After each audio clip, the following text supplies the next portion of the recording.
Hello students, welcome back to our channel. Students, last lecture में हमने Germany की unification के बारे में पढ़ा था। इस लेक्चर में हम आज इटली की यूनिफिकेशन के बारे में पढ़ेंगे।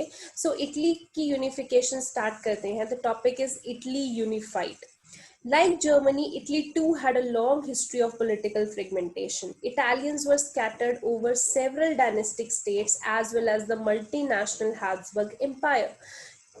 इटली बिल्कुल जर्मनी के जैसे जैसे जर्मनी पूरा टूटा हुआ था, बहुत सारे उसके फ्रेगमेंट्स बन रखे थे। इटली में भी बहुत सारी स्टेट्स बन चुकी थी एंड वहां पे एक हैब्सबर्ग एम्पायर भी बन चुका था। During the middle of the 19th century Italy was divided into 7 states of which only one, Sardinia Piedmont, was ruled by Italian princely house. तो जब 19th सेंचुरी का मिडल चल रहा था तो इटली बेसिकली 7 स्टेट्स में डिवाइडेड था, जिसमें जो एक स्टेट थी सिर्फ सार्डिनिया पेमोंट, सिर्फ यही स्टेट ऐसे थी जिसमें ज्यादा इटालियन लोग रहते थे। तो बाकी 7 स्टेट्स में हर तरीके के लोग रह रहे हैं। The north was under the Austrian Habsburg, the center was ruled by the Pope, and southern regions were under the domination of the Bourbon kings of Spain. So ये इटली का डिफरेंशिएशन दे रखा है कि कैसे कैसे रूलिंग चल रही थी। हमने पढ़ा भी एक ही स्टेट थी 7 स्टेट में से, जिसका नाम है सार्डिनिया पेमोंट। वही स्टेट है जो कि इटालियन रूल जो है वहां पे चल रहा था। बाकी नॉर्थ जो है वो ऑस्ट्रियन हैब्सबर्ग के अंडर था, सेंटर जो है वहां पे पोप रूल कर रहे थे, और जो सदर्न रीजन है वो बर्बन किंग्स ऑफ स्पेन के अंडर चल रहा था। ठीक है। Even the Italian language had not acquired one common form and still had many regional and local variations. मतलब वहाँ की जो इटली की इटालियन लैंग्वेज भी थी वो भी एक तरीके की नहीं थी। कोई ये नहीं कह सकता था कि ये इटालियन लैंग्वेज है, कोई कैसे बोल रहा है, कोई कैसे बोल रहा है। हर एक रीजन से वो इटालियन लैंग्वेज जो है वो वेरी कर रही थी। ठीक है। During the 1830s, Giuseppe Mazzini had sought to put together a coherent program for unitary Italian Republic. 1830s में जो रेवोल्यूशनरी थे गिउसेपी मजीनी, उन्होंने एक इटालियन रिपब्लिक मतलब एक इटली को यूनाइट करने के लिए उन्होंने एक प्रोग्राम लॉन्च किया था। He had also formed a secret society जिसका नाम हमने पहले भी पढ़ा है, young Italy, for the dissemination of his goal, ताकि वो अपने गोल्स को अचीव कर सके, इटली को यूनाइट कर सके। तो उन्होंने एक सीक्रेट सोसाइटी भी बनाई जिसका नाम था young Italy. The failure of revolutionary uprisings both in 1831 and 1848 meant the mantle now fell down on Sardinia Piedmont under its ruler King Victor Emmanuel II to unify the Italian states through the war. अब बार बार गिउसेपी मजीनी ने बहुत सारे revolution शुरू किए, 1831 में भी, 1848 में भी, बट हर रेवोल्यूशन फेल हो रहा था। इटली नहीं आजाद हो पा रहा था, यूनिफाई नहीं हो पा रहा था। तो अब सब चीजों का भार किस पे आ गया? सिर्फ वो एक इटालियन स्टेट के ऊपर जहां पे इटली का रूल चल रहा था, दैट इज सार्डिनिया पेमोंट। तो सार्डिनिया पेमोंट के जो रूलर थे किंग विक्टर इमानुअल टू, इनके ऊपर अब सारा भार आ गया कि वही अब लड़ाई के थ्रू इस इटली को यूनिफाई करें।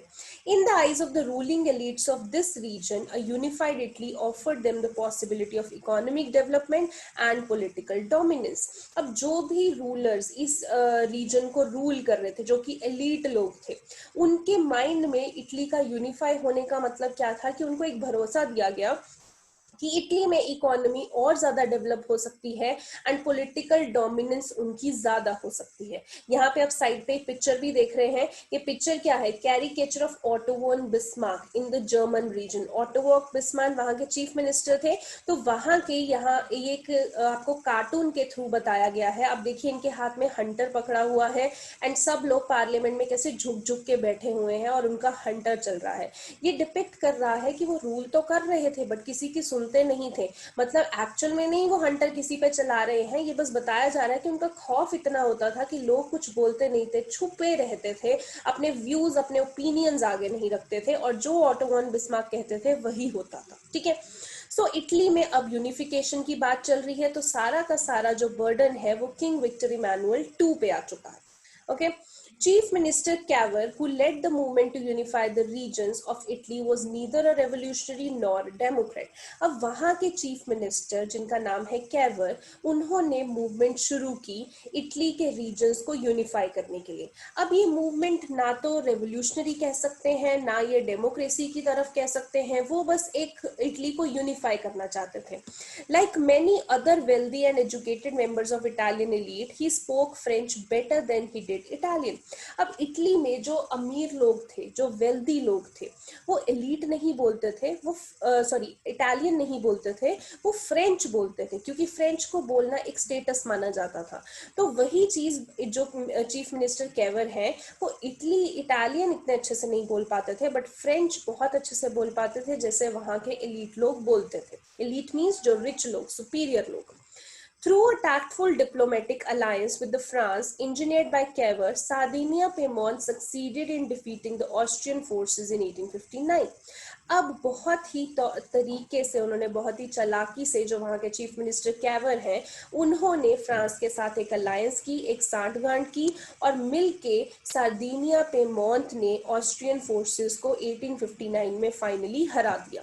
Apart from the regular troops, a large number of armed volunteers under the leadership of Giuseppe Garibaldi joined the fray. वहां पे जब ये लड़ाई हुई ऑस्ट्रियन फोर्सेस के अगेंस्ट, सार्दिनिया पिएमोंट ने लड़ाई लड़ी, तो वहां पे उनके नॉर्मल ट्रूप्स तो थे, आर्मी तो थी, बट एक गिउसेपी गैरिबाल्डी जो थे, उन्होंने भी अपने बहुत, ये भी एक रेवोल्यूशनरी हैं गिउसेपी गैरिबाल्डी, इन्होंने भी अपनी लीडरशिप के अंडर इस वॉर में बहुत हिस्सा दिया, अपने जो ट्रूप्स हैं इन्होंने भी सेंड किए। In 1860, they marched into South Italy and Kingdom of the Two Sicilies and succeeded in winning the support of the local peasants in order to drive out Spanish rulers. अब क्या किया इन्होंने, गिउसेपी Garibaldi ने Cavour के साथ मिलके ये मुहिम को और आगे बढ़ाया। सार्दिनिया पिएमोंट में तो इन्होंने ऑस्ट्रियन फोर्सेस को बाहर निकाल ही दिया। 1860 में फिर ये इटली के साउथ पार्ट में चले गए, वहां पे किंगडम ऑफ टू सिसिलीज जो थी, वहां पे ये जीत गए लड़ाई का। कैसे, वहां के लोकल पीजेंट्स ने इन्हें बहुत हेल्प किया, क्योंकि टू सिसिलीज में स्पेनिश रूलर्स थे जो रूल कर रहे थे, इनको वो नहीं चाहिए थे। इन्होंने वहां के लोकल पीजेंट्स की सपोर्ट के साथ मिलके उन स्पेनिश रूलर्स को भी बाहर निकाल दिया। In 1861 Victor Emmanuel II was proclaimed king of United Italy. अब इटली जो है वो आजाद हो चुका है, वहां के बाहर के रूलर्स नहीं है। अब सार्दिनिया पिएमोंट के जो रूलर थे किंग विक्टर इमैनुअल II, अब उन्हीं को इटली का क्राउन पहनाया गया, वही अब इटली के किंग बन चुके हैं। अब किंग जो है, मतलब इटली जो है, वो एक यूनाइटेड इटली बन चुका है। However, much of the Italian population, among whom rates of illiteracy were very high, remained blissfully unaware of the liberal nationalist ideology. अब इटली मैंने बताया जैसे 7 स्टेट्स में डिवाइडेड है, उसमें एक ही स्टेट है जिसमें इटालियन लोग रहते हैं। अब बट सभी स्टेट्स को कॉन्कर कर लिया गया है, सब एक मिलके यूनिफाइड इटली बन चुका है। अब इटली के जो बाकी स्टेट्स है जिनको मिला के यूनिफाइड इटली बना चुका है, वहां के जो लोग हैं रहने वाले, वो इतने पढ़े लिखे नहीं है, उनको नहीं समझ में आती है आइडियोलॉजी कि ये क्यों लड़ाई हुई है, ये सेम लोगों को इकट्ठे करने के लिए लड़ाई हुई है, या इटली को यूनिफाई क्यों होना चाहिए, उनको ये आइडियोलॉजीज नहीं समझ आती थी। The peasant masses who had supported Garibaldi in southern Italy had never heard of Italia and believed that La Italia was Victor Emmanuel's wife. So जो पीजेंट्स थे, जो गरीब लोग थे, जिन्होंने गैरिबाल्डी को सपोर्ट किया था सदर्न ऑफ इटली को आजाद कराने में, देखो सपोर्ट उन्होंने किया, बट उन्हें पता नहीं है कि ये सब कुछ हो क्यों रहा है। सो उन्होंने कभी भी इटालिया नाम नहीं सुना। इटालिया रिप्रेजेंट्स इटली, और उनको लगता था कि जब वो ला इटालिया बोलते हैं, दैट मीन्स वो विक्टर इमैनुअल, जो किंग विक्टर इमैनुअल है, उनकी वाइफ के बारे में बोल रहे हैं, एंड उनकी वाइफ के लिए ये सब कुछ हो रहा है, ये जो लड़ाइयां हो रही हैं, वो ऐसा सोचते थे। तो उनको कुछ किसी चीज की नॉलेज नहीं थी। सो नीचे आपका देखिए दिया हुआ है इटली स्टेट्स बिफोर यूनिफिकेशन। अब इटली के स्टेट्स यूनिफिकेशन, जब इटली यूनिफाई नहीं हुआ था, तो देखिए सब कुछ बिखरा पड़ा है, ये लाबॉर्डी, मोडेना, टस्कनी, सब कुछ इटली की जो स्टेट्स है। जब इटली आफ्टर द यूनिफिकेशन, तो देखिए सब ये जो पर्पल पोर्शन है, ये सब इटली यूनिफाई हो गया, पहले ये स्टेट्स में डिवाइडेड था। ठीक है, नेक्स्ट आपका टॉपिक है the strange case of Britain. अब ब्रिटेन का स्ट्रेंज केस क्या है, देखिए। The model of the nation और the nation state some scholars have argued is Great Britain. अब हमेशा से कुछ स्कॉलर्स ने बुक्स में कह लो, नॉवेल्स में कह लो, ये लिखा है कि अगर कभी किसी नेशन स्टेट की एग्जांपल देनी हो, किसी मॉडल बनाना हो एक नेशन स्टेट पे, तो वो किसका होना चाहिए? ग्रेट ब्रिटेन का। ये बहुत अच्छी एग्जांपल है, वो ऐसा बोलते थे। In Britain the formation of nation state was not the result of a sudden upheaval और रेवोल्यूशन। ब्रिटेन अगर बोले तो ब्रिटेन आजाद हुआ तो ऐसे नहीं था कि एकदम से रेवोल्यूशन आया, कोई अब एकदम से उथल पुथल हो गई तो वो आजाद हो गया, नहीं। It was the result of a long drawn out process. बहुत लंबा प्रोसेस लगा इस ब्रिटेन को यूनिफाई करने में, एक नेशन स्टेट बनाने में। There was no British nation prior to 18th century. आज जिसे हम ब्रिटिश नेशन बोलते हैं, ब्रिटेन बोलते हैं, 18th सेंचुरी से पहले ये एग्जिस्ट ही नहीं करता था। The primary identities of the people who inhabited the British Isles were ethnic ones, such as English, Welsh, Scot, Irish, ये लोग थे। मतलब अगर ब्रिटिश आइल्स की बात करें तो वहां पे जो एक्चुअल लोग पहले रहा करते थे, मैंने बताया ना 18th सेंचुरी से पहले तो ब्रिटिश नेशन ही एग्जिस्ट नहीं करता था, बट उस जगह में जो लोग रहते थे वो बेसिकली कौन लोग थे? इंग्लिश लोग थे, वेल्श लोग थे, स्कॉट थे, आयरिश थे। All of these ethnic groups had their own culture and political traditions. अब ये जो लोग वहां पे रहते थे, इंग्लिश, वेल्श, स्कॉट, आयरिश, सबके अपने अपने कल्चर थे, अपने अपने ट्रेडिशंस थे। But as the English nation steadily grew in wealth, importance and power, it was able to extend its influence over the other nation of the islands. But धीरे धीरे जैसे ये इंग्लिश नेशन बढ़ता गया, प्रोग्रेस करता गया, इनके पास पैसा आता रहा, पावर आती रही, तो इन्होंने अपना इन्फ्लुएंस आसपास के आइलैंड्स में बनाना शुरू कर दिया। The English parliament which had seized power from the monarchy in 1688 at the end of the protracted conflict was the instrument through which a nation state with England at its center came to be forged. अब क्या हुआ? जो English parliament थी, इन्होंने monarchy से पहले ही, मतलब monarchy तो कब की छीन ली थी, मोनार्की से इन्होंने पार्लियामेंट में ट्रांसफर हो चुके थे ये 1688 में। इन्होंने बाद में नेशन स्टेट जो है इंग्लैंड को मान के इन्होंने नेशन स्टेट बना लिया था। The act of union between England and Scotland that resulted in the formation of United Kingdom of Great Britain meant in effect that England was able to impose its influence on Scotland. अब देखिए, जब इन्होंने English parliament ने 1688 में monarchy छीन ली थी और parliament में ट्रांसफर हो गए थे, तो इन्होंने, मैंने बताया, अपने आसपास के एरियाज में इन्फ्लुएंस बनाना शुरू कर दिया। तो इंग्लैंड के पास था स्कॉटलैंड, तो इंग्लैंड ने स्कॉटलैंड के साथ एक एक्ट ऑफ यूनियन साइन किया। एक्ट ऑफ यूनियन वाज 1707, ठीक है। इस ईयर में एक्ट ऑफ यूनियन साइन किया, जिसकी वजह से इंग्लैंड एंड स्कॉटलैंड मिलके क्या बन गया? United Kingdom of Great Britain. But इन्होंने ये एक्ट किया था कि इंग्लैंड ने बोला था कि हम मिल जाएंगे स्कॉटलैंड को, बट इन्होंने यहाँ पे धोखा दिया था। इंग्लैंड उसके साथ मिला नहीं, इनफैक्ट इंग्लैंड ने स्कॉटलैंड को रूल कर लिया, इम्पोज कर दिया उनके ऊपर अपनी चीजें, ठीक है। सो इन्फ्लुएंस इम्पोज कर दिया स्कॉटलैंड पे। The British parliament was henceforth dominated by English members. तो जो ये इंग्लैंड और स्कॉटलैंड की मिलके जो ये United Kingdom of Great Britain बना था, इसमें जो ब्रिटिश पार्लियामेंट थी उसमें ज्यादा जो इन्फ्लुएंस होता था वो किसका होता था? इंग्लैंड के इंग्लिश मेंबर्स का।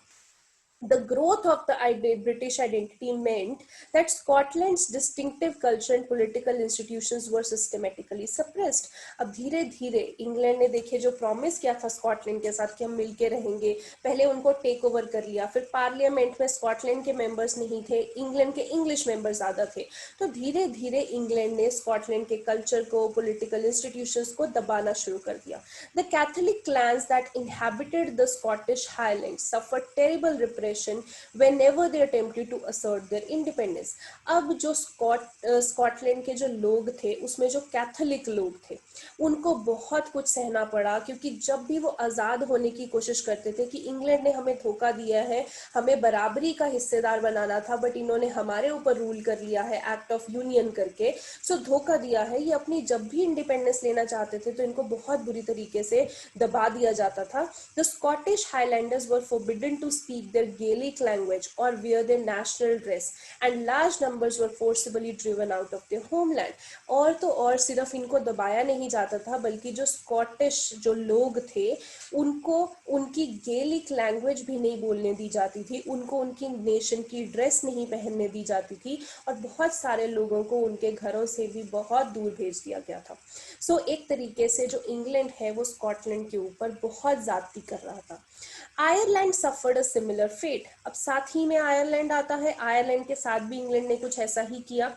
It was a country deeply divided between Catholics and Protestants. अब देखिए आयरलैंड जो कंट्री है ना, वहां पे दो तरीके के डिवीजन चल रही थी, एक तरफ कैथोलिक लोग थे, एक तरफ प्रोटेस्टेंट लोग थे। The English help the Protestants of Ireland to establish their dominance over the largely Catholic country.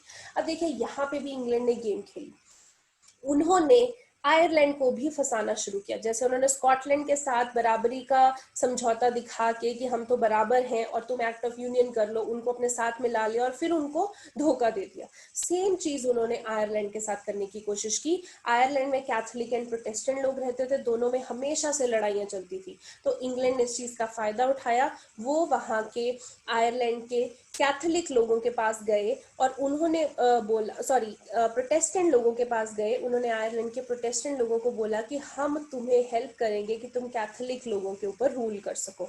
और हालांकि आयरलैंड में ज्यादा मेजोरिटी किसकी थी? कैथोलिक लोगों की। बट इंग्लैंड ने प्रोटेस्टेंट्स को हेल्प किया ताकि वो रूल कर सकें, और कैथोलिक लोगों ने रिवोल्ट किया इस बात का कि ब्रिटिशर्स हमारे ऊपर क्यों डोमिनेट कर रहे हैं। After a failed revolt led by Wolff-tone and United Irishman, Ireland was forcibly incorporated into the United Kingdom in 1801। अब उन्होंने रिवोल्ट करना शुरू किया कैथोलिक लोगों ने इंग्लैंड के खिलाफ, बट क्योंकि प्रोटेस्टेंट्स उनके साथ मिल चुके थे तो ये रिवोल्ट भी ज्यादा कामयाब नहीं रहा, और जो आयरलैंड है उनको भी forcibly United Kingdom of Great Britain का पार्ट बनना पड़ा। कब? 1801 में। यानी कि ब्रिटेन पहले कुछ नहीं था, ये इंग्लैंड था। इंग्लैंड ने स्कॉटलैंड को भी साथ में मिला दिया, आयरलैंड को भी साथ में मिला दिया, अब ये ग्रेट ब्रिटेन बन चुके हैं। ठीक है, United Kingdom of Great Britain. अब हुआ क्या? a new British nation was forged through the propagation of dominant English culture। अब एक नया ब्रिटिश नेशन ने जन्म ले लिया है जिसमें ज्यादा कौन सा कल्चर डोमिनेट कर रहा है? English culture.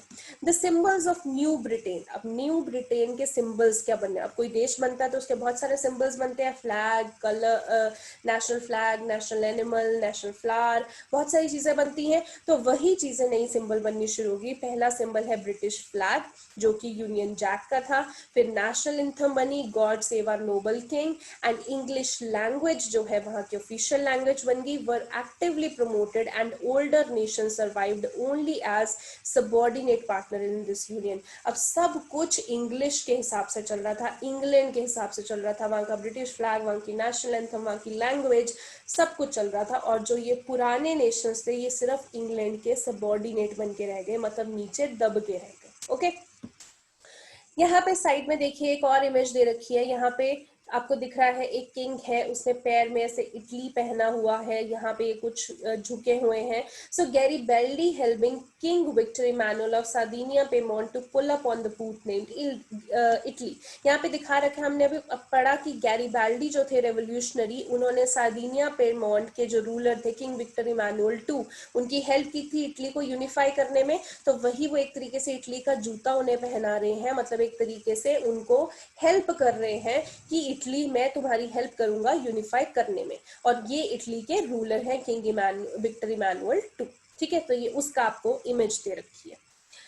सो ये अभी तक हमने पढ़ा कि जो ब्रिटिश नेशन था कैसे चल रहा था। ठीक है, so United Kingdom of Great Britain जिसे हम बोलते हैं वो कैसे बना, तो ये हमने पढ़ा। Next is visualising the nation. अब ये एक नेक्स्ट अलग टॉपिक है, visualising the nation. Visualising the nation ये करने से पहले मैं आपको समरी पढ़ा देती हूँ अभी तक जो भी हमने किया है, ताकि आप थोड़ा सा रिकॉल कर सके। आज हमने इटली के बारे में पढ़ा है। In the 19th century Italy was divided into 7 states. 7 states में डिवाइडेड था। ओनली 1 स्टेट जिसका नाम था सार्डिनिया पेमोंट, यहीं पे Italy was ruling, rest 6 states others were ruling. यहाँ पे ही इटालियन रूलर था, बाकी सारी 6 स्टेट्स में कोई और रूलर थे।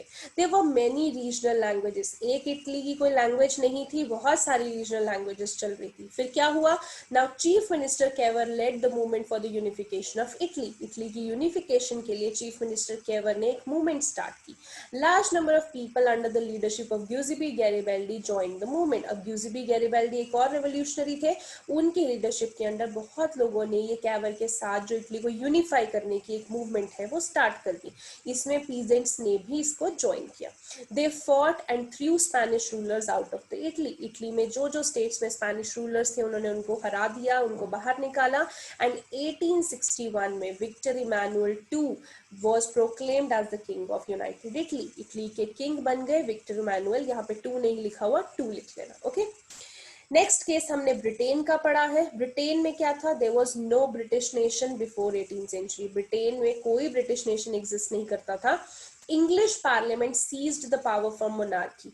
इंग्लिश पार्लियामेंट जो थी उन्होंने मोनार्की से बहुत पहले ही पावर ले ली थी, यानी कि 1688 में ही मोनार्की से पावर छीन ली थी एंड पार्लियामेंट के पास सारी पावर आ चुकी थी।